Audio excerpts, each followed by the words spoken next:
Hey, good morning. You guys are here in my office this morning. This beautiful, what is it, Monday? Monday morning here in Oceanside, California. We're here this morning because I feel like talking about outliers. I'm gonna step away from whatever the hell I'm doing here, which isn't that important, and let's get into the importance of riding hulls. Not real hulls, cheater hulls, my kind of hulls. This 7.0 Outlier has a really important intention for me and a purpose in my line.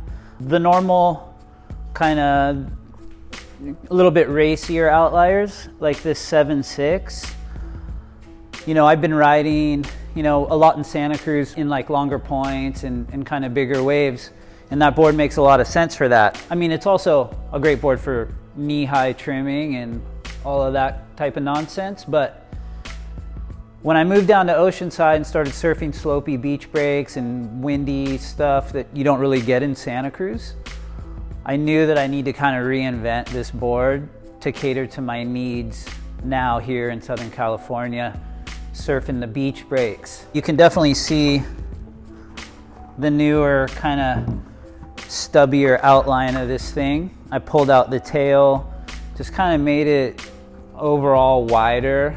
The wider outline, my intention behind that was more skate, more carry in flat spots, which there's a million of out here. And then shrinking it up just kind of helps it fit into windy, crappy pockets. Just not as long of a rail line. It's kind of a board that the shittier the waves are, the more I get really fired up on this board. It's a workhorse. It's definitely a board that I'll be driving up and down the coast here and it'll be super windy and crappy and nobody out, and I'll see and I'll be like, oh, there's some corners, and I end up always having fun on it. So from my perspective, the waves are 80% of the time like that here, and this is the key to unlocking the potential.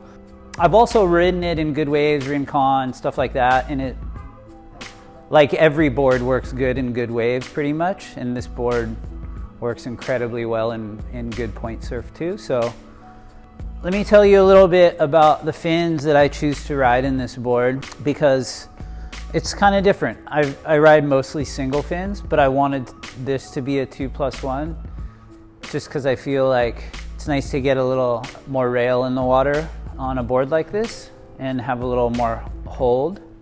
And so I designed these nice little side bites that Flying Diamonds made, and I ride these in, I used to ride them in kind of high performance longboards, and now I'm riding them in this board. So I've been riding this template for a really long time. And then I made this fin. This is called the Performance Center, and this is 8.5. I'm a little distracted here from the 1993 FTC video. Next level, good era in skateboarding. But let's put this in and you can take a kind of peek at what it looks like in there. I mean, does that not look right to you? Does that not look right? It works so good. I know you single fin purists, and you naysayers are gonna be like, oh, you don't need the training wheels. And you know what? You're right, you don't, but they're nice to have. I've got a lot of friends that love this board, and I think if you haven't tried one, you should. It's pure fun. You're not gonna be out like winning heats on this board, but you're gonna be catching more waves than anybody, trimming around, and really enjoying the crap out of surfing.